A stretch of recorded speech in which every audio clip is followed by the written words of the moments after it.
Assalamualaikum warahmatullahi wabarakatuh. Perkenalkan, nama saya Sugiyarto, guru fikih MI Tarbiyatul Falah Karangbegi, Trangkil Pati, sekaligus mahasiswa UIN Wali Songo Angkatan 2 Prodi Fikih tahun 2022. Di sini saya akan menayangkan yaitu video pembelajaran mudahnya sholat bagi orang yang bepergian. Selamat menyaksikan. Assalamualaikum warahmatullahi wabarakatuh. Assalamualaikum warahmatullahi wabarakatuh.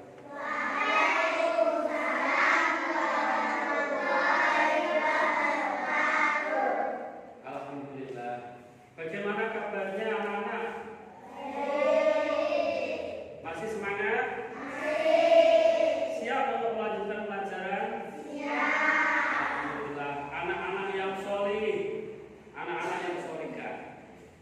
Sebelum pada hari ini Bapak Guru mau melanjutkan pelajaran, berdoa dulu ya. Untuk ketua kelasnya saya minta untuk maju ke depan memimpin doa untuk kita semua. Silakan.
Alhamdulillah, setelah berdoa kita insya Allah diberi kekuatan oleh Allah Subhanahu wa Ta'ala untuk melanjutkan pelajaran sehingga kita bisa menerima, memahami pelajaran-pelajaran yang akan kita pelajari pada hari ini. Amin ya Rabbal alamin.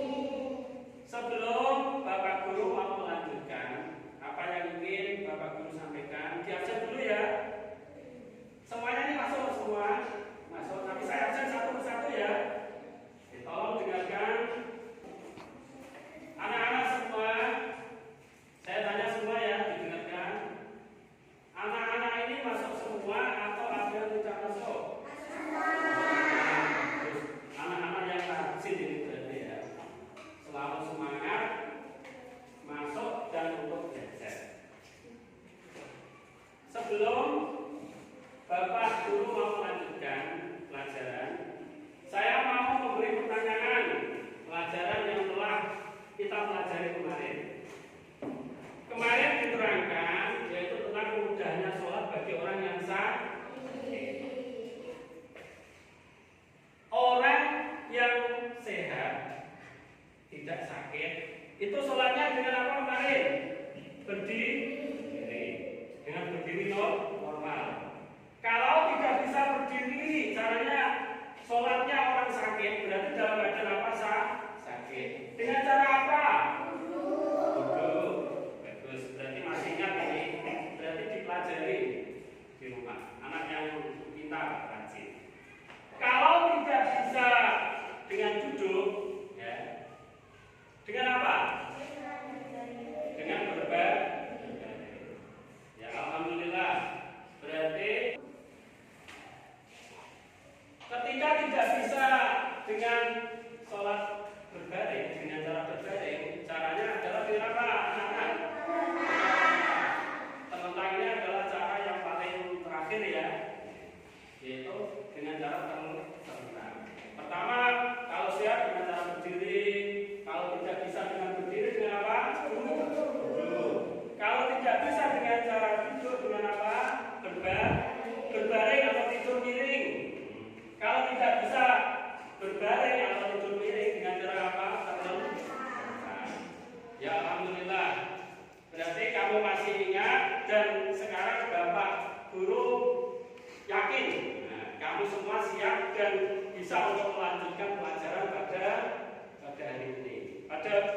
biar tambah mantap. Tadi sudah betul dan mantap. Sekarang saya ulangi lagi. Tambah mantap ya. Tambah semangat ya, tambah semangat. Kamu semangat, saya juga semangat. Semangat semua. Setuju? Tepuk pagi, tepuk siang, tepuk sore, tepuk malam. Sekarang Bapak ajak. Tepuk malam, tepuk pagi, tepuk sore, tepuk siang, tepuk malam. Dengan cara urut, dengan cara acak kamu sudah bisa dan tidak bingung. Berarti ini kamu memang masih semangat dan kamu siap untuk melanjutkan. Semuanya ya, perhatikan ke depan. Anak-anak semua, Bapak Guru sekarang mau menerangkan ringannya sholat dalam keadaan apa? Bepergi, ya, dalam keadaan pergi atau musafir perjalanan. Tujuannya, ya, siswa diharapkan, kamu semua ini ya kelas 3 ya, 3 ini diharapkan setelah diterangkan dengan PPT atau PowerPoint, kamu mampu menjelaskan ketentuan rukhsah atau keringanan sholat bagi musafir atau sholat bagi orang yang bepergian. Tujuan selanjutnya, siswa kelas 3 NI, kamu semua ini ya, setelah pembelajaran, kamu mampu menjalankan sikap istiqomah. Istiqomah itu acik, itu ya tetap ya, rutin, betul ya? Dan tanggung jawab dalam kehidupan sehari-hari. Tanggung jawab mau melaksanakan sholat walaupun dalam keadaan apa bepergian. Tujuan yang ketiga, setelah pembelajaran kamu ya siswa kelas 3 MI mampu menjelaskan sholat bagi musafir atau bagi orang yang bepergian.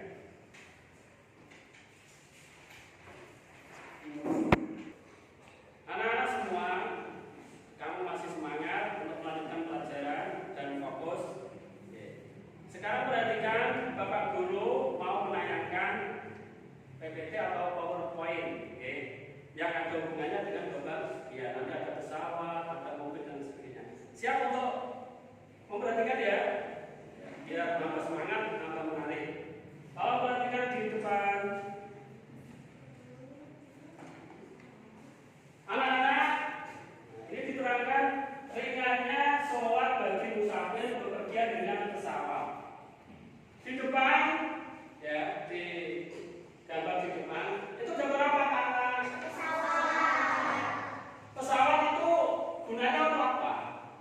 Yaitu untuk mengantar orang yang bepergian jauh.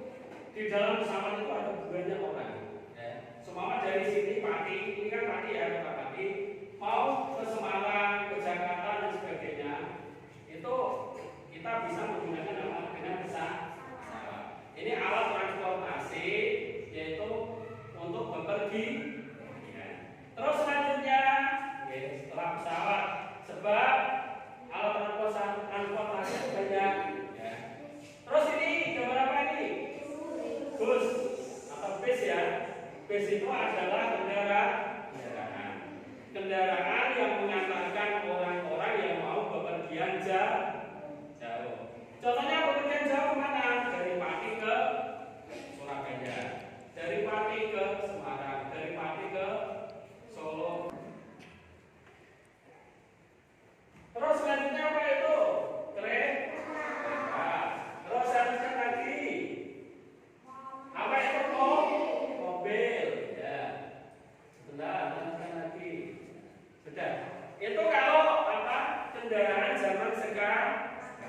Sekarang zaman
tujuan tertentu. Ya, berarti ada tujuan, tidak terus keluyuran sampai naik ke.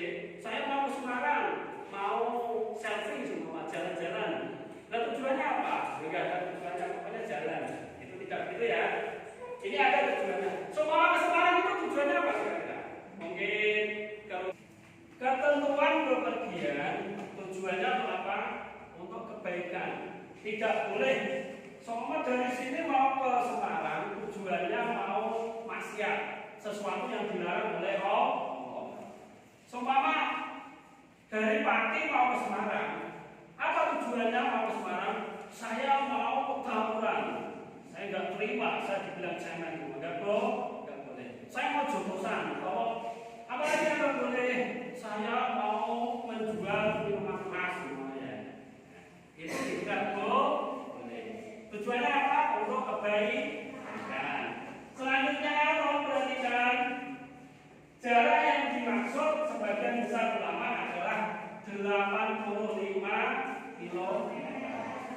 Jaraknya harus mencapai 85 km. Kalau orang dulu, orang zaman all, sekarang kan zaman now ya. Kamu orang zaman apa? Zaman now. Zaman sekarang ya. Kalau orang zaman dulu, ya, itu ukurannya kalau berjalan itu 3 hari 3 malam. Jauh tidak? Orang berjalan 3 hari 3 malam itu jauh ya. Itu adalah ukuran orang bisa apa? Mendapatkan keringanan dalam apa? Bepergi. Contohnya ya, contohnya jarak 85 kilo itu contoh. Nanti banyak contohnya. Contohnya kita orang Pati ya. Kamu orang mana? Orang Pati. Saya juga orang Pati. Ya. Mau pergi ke Semarang. Itu jaraknya sekitar sudah mencapai 85 km atau lebih. Atau yang sekarang bagian pulau sana, bagian barat. Ya, itu contohnya ya. Paham ya? Nah, terus selanjutnya orang yang melakukan perjalanan disebut musafir. Orang yang melakukan perjalanan itu kan bahasa Indonesia ya. Itu disebut apa? Musafir. Itu bahasa Arab. Oke. Musafir itu artinya apa? Orang yang melakukan perjalanan. Ingat ya, musafir apa berarti? Orang yang melakukan perjalanan. Terus seseorang disebut musafir. Seseorang itu apa? Disebut musafir. Apabila memenuhi 3 syarat yaitu orang itu dikatakan orang bepergian, ya, musafir. Itu apabila sudah memenuhi syarat 3. Yang pertama niat. Harus ada niat. Niat itu dalam arti ya. Pertama itu harus niat. Ada tujuan untuk niat. Kedua, keluar dari daerahnya. Kalau masih di Pati itu namanya tidak bepergian. Itu mungkin namanya ya orang yang berpati. Keluar dari daerahnya. Semua dari Pati mau ke Semarang. Itu dari Pati keluar ke Semarang atau ke Solo atau ke Surabaya. Terus yang ketiga, memenuhi jarak tertentu. Masih ingat tadi jaraknya berapa kilo? 85. Atau orang dulu berjalan kaki 3 hari 3. Bagaimana Pak? Ada yang ditanyakan? Berarti niat itu kan pertama kali ya harus di dalam hati itu berkata seperti ini. Niat ya di dalam hati ya. Hatinya itu benar-benar niat. Ada tujuan yang kuat. Seumpama saya dari Pati ini atau di Pati ini di dalam hati bilang begini, saya dari Pati mau ke Semarang. Di dalam hati itu ada tujuannya untuk kebaikan. Itu namanya niat. Jangan lupa niat ya. Niat itu adalah tujuan yang diucapkan di dalam hati. Bagus. Coba diperhatikan di depan di layar. Ketentuan rusak itu ada syarat ya.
berpergian. Ingat ya, yang pertama apa?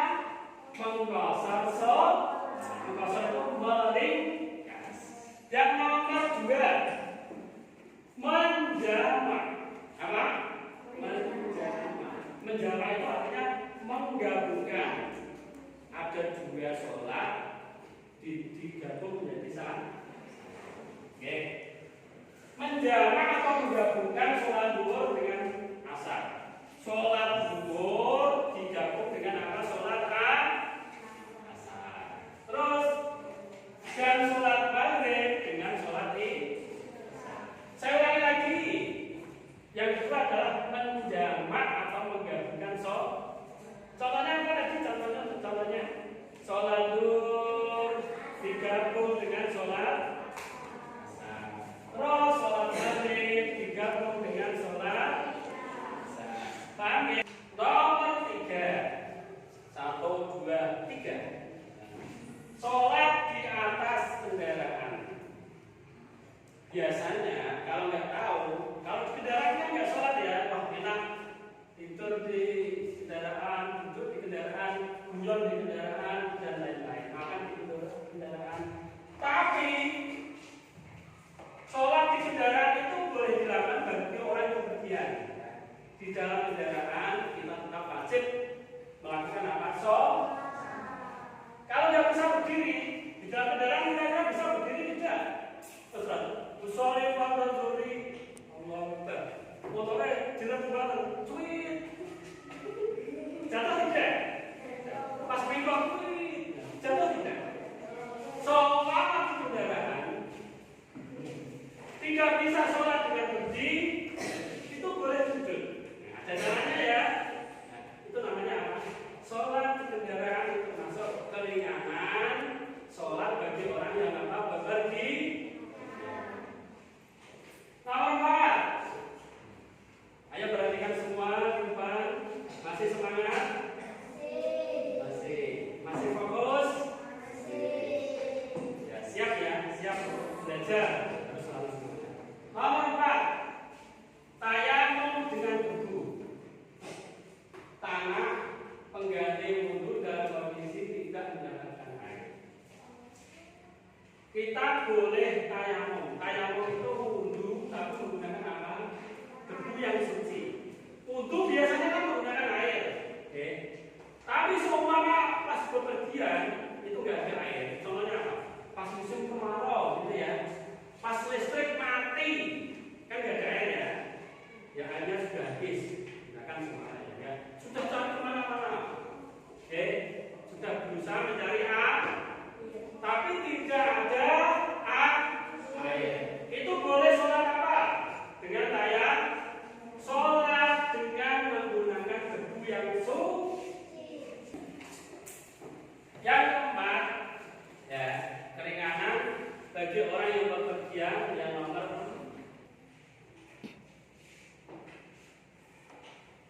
4, tayamum dengan debu atau tanah pengganti wudu dalam kondisi tidak mendapatkan air. Tayamum itu wudu ya dengan menggunakan apa? Debu yang suci.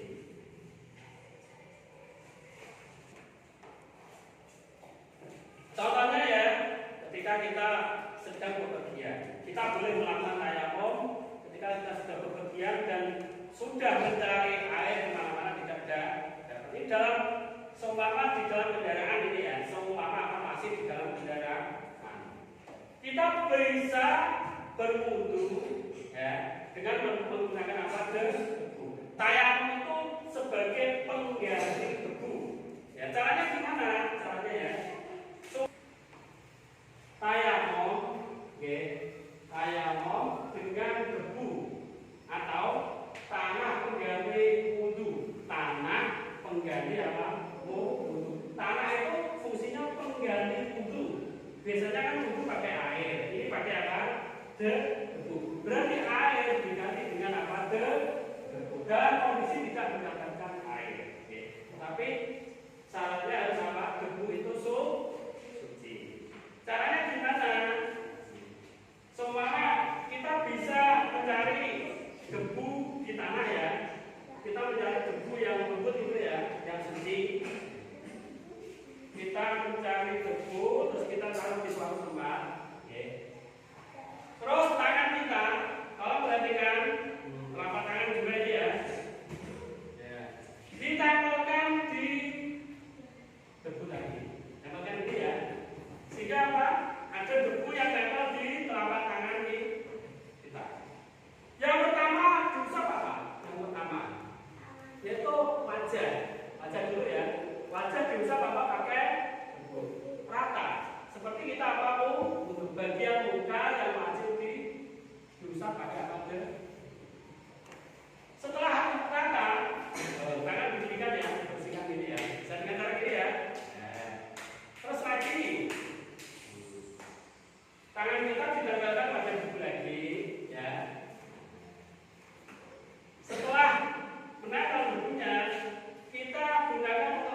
yang mau tanya silakan. Ya silakan. Kenapa sholat maghrib tidak bisa dikosor atau diringkas? Ya bagus. Kenapa sholat maghrib yang jumlah rakaatnya itu tidak bisa dikosor atau diringkas? Sudah ya. Dari dua pertanyaan ini saya jawab dulu ya. Didengarkan ya. Ya. Tadi Mbak Isna bertanya. Terus itu Mbak Alexa. Tolong didengarkan semua, terutama yang bertanya ini ya. Tadi Mbak Isna bertanya, Pak Guru, kenapa sholat subuh tidak bisa dikosor atau diringkas, sedangkan sholat isya dan lain tadi jumlah rakaatnya kok bisa diringkas? Saya pertanyaan bagus ya. Saya jawab.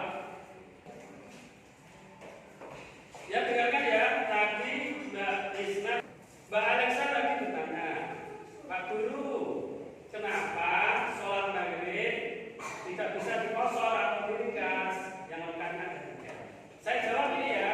Ada dua pertanyaan, tapi jawabannya bisa satu jawaban, bisa jawab satu jawaban. Jawabannya ada. Tadi diterangkan ketentuan apa? Sholat yang bisa dapat dikosor. Itu syaratnya sholat itu rokaatnya ada apa? 4 rokaat. Seumpama duhur, asar, isya itu kan 4. Itu diringkas, dikurangi separuh. Dari 4 dikurangi separuh berapa? Ada 4 rokaat menjadi 2 rokaat. Itu syaratnya tadi kan begitu ketentuannya. Kalau sholat subuh itu kan ada apa? 2 rakaat ya. Kalau 2 rakaat dikosor, maka menjadi berapa? 1 rakaat. Itu kan terlalu sedikit ya. Ya, terlalu sedikit ya. Padahal 2 itu sudah ringan kan. Padahal tujuannya dikosor itu kan meringankan. Kalau 2 itu sudah ringan, berarti sholat subuh itu nggak usah dikosor, itu sudah ringan gitu ya. Insya tidak berat untuk apa? Untuk melakukan. Dan juga berapa? 3 semua dijadikan separuh menjadi berapa? 1,5. Masa ada sholat apa? Sholat maghrib dikosor menjadi 1,5 rakaat. Ya kan ya? 3 itu sudah ada. Begitu ya? Bagaimana? Paham dari jawaban itu? Bahwasanya yang boleh dikosor itu tadi apa? Sholat yang jumlah rakaatnya ada berapa? 4 rakaat. Apa saja sholat yang jumlahnya 4 rakaat? Saya tanya lagi. Sholat asar. Apa lagi? Duhur. Apa lagi? Bagus, ingatan kamu ternyata masih bagus. Anak-anak, saya kira kamu semua sudah paham ya. Sekarang Bapak Guru sudah menyiapkan RKPD, tempat kerja beserta dididik untuk tugas kamu yang harus kamu kerjakan ya. Dan sekarang saya bagi menjadi 3 kelompok. Kelompok 1, 2, dan 3. Anak-anak perhatikan semua ya. Ini sudah saya persiapkan tugas untuk kamu ya, untuk 3 kelompok ya. Nanti kan ada bunyinya di sini diterangkan, berilah tanda centang. Kamu nanti disuruh centang. Contohnya gini. Ini kan pernyataannya. Nomor 1 ini ya, contoh ya. Nanti kamu kerjakan berkelompok, kerjasama saling membantu. Nomor 1, kita boleh meninggalkan sholat ketika sedang bepergian jauh. Terus kamu pilih setuju. Di sini kan ada tanda setuju. Yang ini tidak setuju. Terus kamu centang. Jika kamu setuju, kamu centang yang di bawahnya setuju. Jika tidak setuju, kamu mencentang ya, di bawahnya tanda tidak setuju. Gitu ya, paham ya? Ya. Kalau kamu sudah paham, sekarang saya bagi ya. Saya bagi lembar kerjanya, lembar tugasnya untuk kamu kerjakan. Ini kelompok 1. Tolong dikerjakan kelompok kita sama. Kelompok 2, kelompok 3 dikerjakan. Centang, oke, centang ya.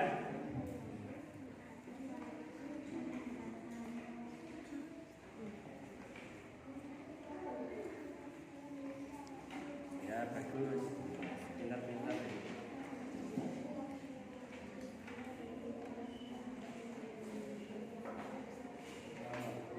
Bagus, pintar, ya, sudah selesai. Kalau sudah selesai, dikoreksi lagi ya. Ayo dikoreksi lagi, barangkali ada yang perlu dibenahi, dibetulkan. Perhatikan semua, untuk yang sudah selesai, ya, bisa maju di depan untuk mempresentasikan tugasnya. Yang belum selesai boleh dilanjutkan. Ayo maju. Jangan supaya semuanya maju ke depan untuk mempresentasikan ke depan.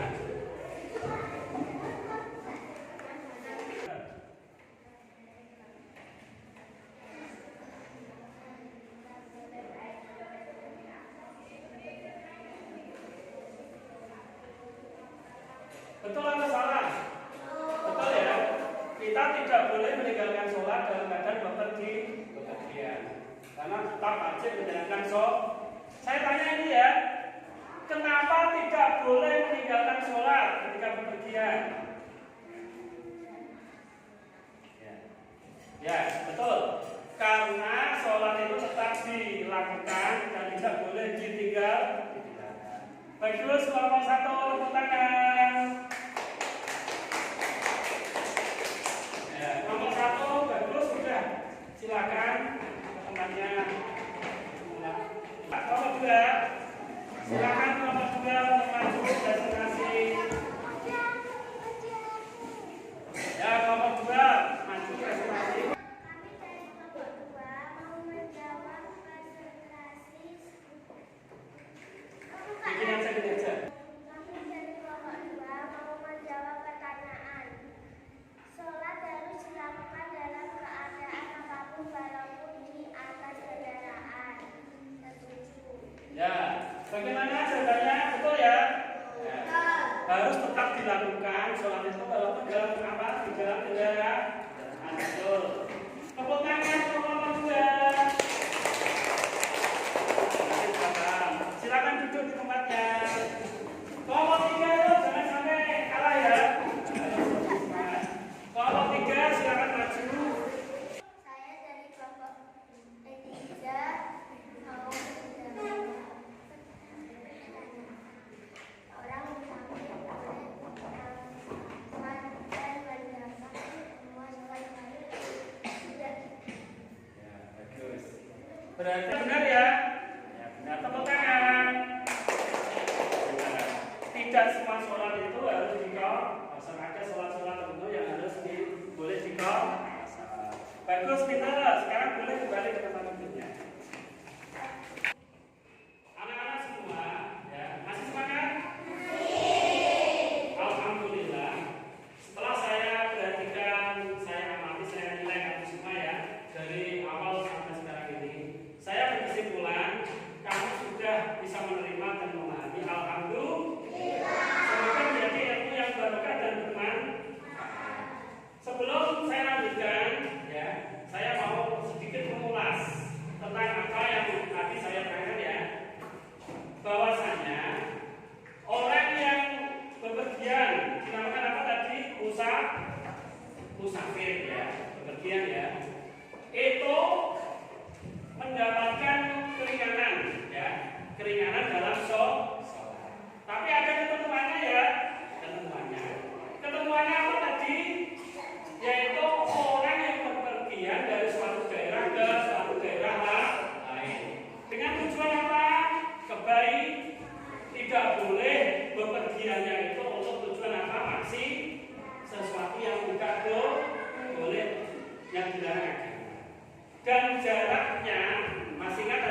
menggabungkan.